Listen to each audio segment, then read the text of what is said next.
এটা বহুত ডাঙৰ ৰহস্য সোমাই আছে তাত মাইকী মানুহ কোনো কামেই নাই মাইকী মানুহ হোৱাকে দব দিছে এতিয়ালৈকে কেলে গৈছিলে চুলি থকা মানুহৰ তাত কামেই নাই চুলি থকা মানুহজনে এতিয়া মাৰ খাবলগীয়া তাত কেলে হ'ল এইবোৰৰ মাজত কিবা ৰহস্য থাকে পায় অসমীয়া বায়েকতো হওঁতে অসমীয়া জাতি নাইকিয়া হৈ যাব কাইলৈ পৰা পংকজ পাঠক এইবিলাক কাম বাদ দিব পাৰে তেনেকুৱা পংকজ পাঠকক দেখি হেজাৰজনে কাম কৰিবলৈ বাদ দিব ৰাইজৰ কাৰণে তেতিয়া এদিন আমি নিজেই নিষেধ কৰি যাম চিন্তা কৰিব ধ্যান দিব আৰু এই কথাকেইটা ভুল শুদ্ধ ওপৰত এটা মন্তব্য লাইন হৈ যে যিকোনো জেগাত টপা মানুহবিলাক আহি পেলাই লাইন পাতিছিলে আজি সেই পংকজ পাঠকক এটা জেগাত চুলি লগাবলৈ যাওঁতে ধৰি পেলাই আঁঠুকঢ়াই থৈছে এতিয়া টপা মানুহসকলৰ কি হ'ব নে চুলি গজিব নে নগজিবনে নে বিকল্প কি হ'ব সেই বিষয়ৰ ওপৰত মই ভিডিঅ' বনাব বিচৰা নাই অসমীয়া সমাজ আৰু মই পংকজ পাঠকক কৰা অপমানৰ ওপৰতহে ভিডিঅ' বনাবলৈ লৈছোঁ কথাকেইটা গুৰুত্ব দি শুনিব যদি শুনিবলৈ মন নাই নুশুনিব আৰু যিসকলে তেখেতৰ লগত যোগাযোগ কৰি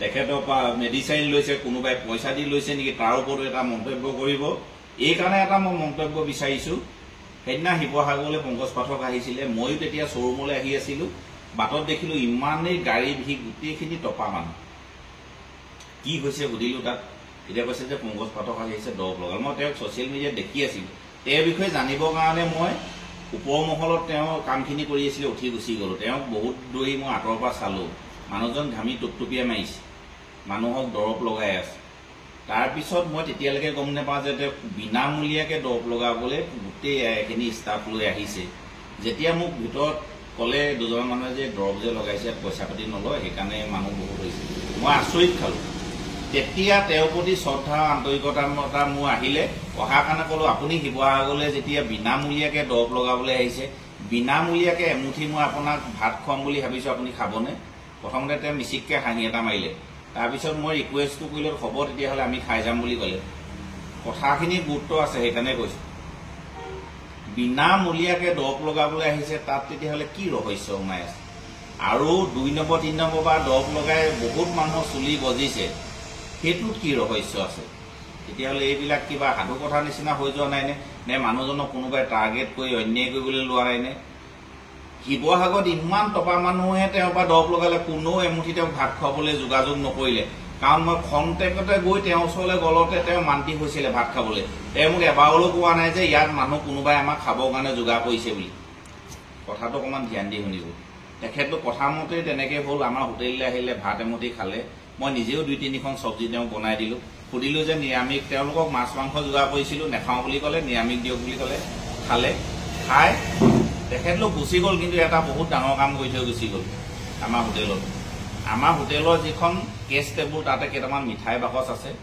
মিঠাই বাকচ এটা তলতে টকা 1000 বহাই থৈ গুচি গ'ল তেওঁলোক খুব সম্ভৱ 10 কিলোমিটাৰমান গুচি গ'ল গাড়ী আমি তাৰপিছতে দেখিছোঁ আৰু বেলেগ কাষ্টমাৰ আছিলে তেওঁলোকে বস্তু দি আছিলে তেতিয়া মানুহক খোৱা বোৱা ব্যৱস্থা কৰি আছিলে মই মনতে বৰ দুখ পালোঁ লগে লগে পংকজ পাঠকলৈ মই ফোন কৰিলোঁ যে আপুনি এইটো কাম কেলৈ কৰিলে আপোনাক মই পইচা দি খাবলৈ নাই মতা নহয় বোলে আপুনিয়ে মানুহগৰাকীয়ে যিদৰে কষ্ট কৰি হোটেলখন চলাই আছে ভাল লাগিলে সেইকাৰণে আমি বিনামূলীয়াকৈ খাবলৈ আমাৰ কেতিয়াও হক নগ'ল সেইজনেই আছিলে পংকজ পাঠক সেইটো একদম সত্য মোৰ 2জনী ছোৱালী আছে মই সেইটো শপত খাই সঁচা কথা কৈছোঁ ইয়াত কোনো মিছা নাই মানুহজনে টকা 1000 তাত ভৰাই থৈ গুচি গ'ল তেখেতৰ কিছুমান সততা আছে কিন্তু পংকজ পাঠক মোৰ কোনো নহয় মাৰ ফালেও নহয় বাপেৰৰ ফালেও নহয় কাৰো ফালেও নহয় তেখেতক খন্তেকতে লগ পোৱা এজন অতিথি আৰু এজন সমাজ সেৱক বুলিহে মই ভাবিছোঁ আমি এটা গাঁৱৰ সাধাৰণ পৰিয়ালৰ পৰা আহিছোঁ অকণমান ব্যৱসায় বাণিজ্যত আগবাঢ়ি ৰাজহুৱা কামত যেতিয়াৰ পৰাই সোমালোঁ শত্ৰুতা আমাৰো বহুত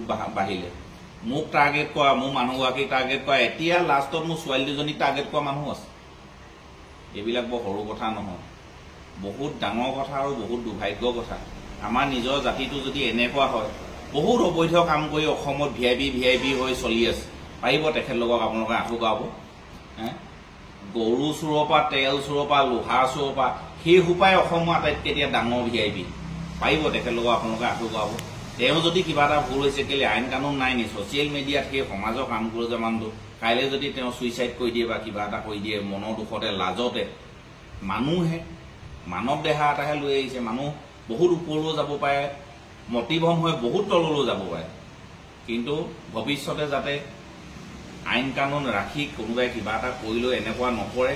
আমিতো সামাজিক কামৰ পৰা লাহেকে নমস্কাৰেই দিছোঁ এইবিলাক দেখি। কাৰণ মই এটা অসুখীয়া মানুহ, কোনোবাই গৰু পিটন দিব কিবা এটা সুবিধা লৈ, সেইটো সুবিধা মই দিবলৈ নিবিচাৰোঁ। সামাজিক কাম কৰিবলৈ বিশেষ নিবিচাৰোঁ। এটা ল'ৰা ভৰি লগাবলৈ আছে, সেইটো এটা কাহিনী। এটা ল'ৰা ভৰি এটা নাই, লগাবলৈ হ'লে 1.5-2 লাখ টকা লাগিব, সি খোজ কাঢ়িব পাৰিব তেতিয়াহে। মই সেইখিনি যা যোগাৰ কৰি আছোঁ। এদিন বাপেকে আহি আকৌ পানী খাই চিঞৰিছে, ভৰিটো সোনকালে লগাই দিব লাগে। তাৰ বাপেকে আহি চিঞৰিছে যে পানী এসোপা খাই আহিছে। অসভ্য মানুহ বাপেকটো, সেইটো মই 100 বাৰ ক'ম, মহা অসভ্য। পিতেকটো ভৰি এটা নাই পৰি থাকে, তাক বহুত অসভ্যালি কয়, বহুত বেয়া কথা কয় তাক। নিজৰ পিতেকৰ মুখে সেইখিনি কথা কৈছে। গতিকে সামাজিক কাম কৰিবলৈ গ'লেও বহুত বিপদ আছে মানুহ। সমাজৰ কাম কৰাখিনি সাৱধানে কাম কৰিব, সামাজিক দিশত সাৱধানে আগবাঢ়িব। একো নকৰিলে কোনো বিপদো নাই, আপদো নাই, নকৰাই ভাল। তাতকৈ সমাজৰ কাম কৰিবলৈ গৈ, ৰাইজৰ কাম কৰিবলৈ গৈ অপমানিত হোৱাকৈ নকৰিলে লাভ আছে। আজি সেই উদাহৰণ পংকজ পাঠক। বেয়া লাগিছে এখন ফিল্ডৰ মাজত সমাজৰ কাম কৰিবলৈ অহা মানুহ এজনক আঁঠুকাই থোৱাৰ কাৰণে। যিমানে ভুল নহওক, বহুত অপৰাধী আছে অসমত, কিন্তু এইটো কাৰণে তেওঁক অপৰাধী বুলি কোৱা নাই। চুলি গজাবলৈ আহোঁতে মানুহৰ চুলি গজিছে, 2-3 বাৰ লগোৱা চুলি গজা মানুহ আমি লগ পাইছোঁ। গতিকে সেইকাৰণে তেওঁ অপৰাধী নহয় বুলি ভাবিছোঁ। আৰু তাত এটা বহুত ডাঙৰ ৰহস্য সোমাই আছে। তাত মাইকী মানুহৰ কোনো কামেই নাই। মাইকী মানুহ হোৱাকৈ দৰৱ বিচাৰি তালৈ কেলে গৈছিলে? চুলি থকা মানুহৰ তাত কামেই নাই। চুলি থকা মানুহজনে এতিয়া মাৰ খাবলগীয়া তাত কেলে হ'ল? এইবোৰৰ মাজত কিবা ৰহস্য থাকিব পাৰে। অসমীয়া বাৰেসত্তু হওঁতে অসমীয়া জাতি নাইকিয়া হৈ যাব।